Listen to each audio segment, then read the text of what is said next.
Here I have BLACKVIEW 6000 Pro, and today I'm going to show you how to change ringtone on this device.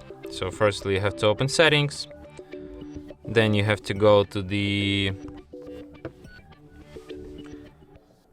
volume section, sound and then go to the phone ringtone. Here you can see the whole list of the available default ringtones. You can select one of these, or you can just add your own ringtone by selecting audio file from your memory. But if you have one, I don't have any, so I'm just gonna select one of these pre-installed ones. So let's listen to some of them.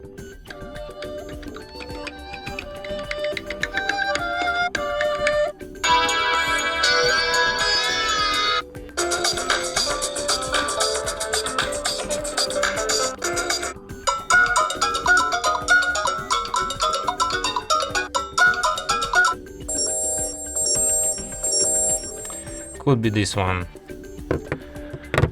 And that's it. Thanks for watching. If you find this tutorial useful, don't forget to hit that like button and subscribe to our channel.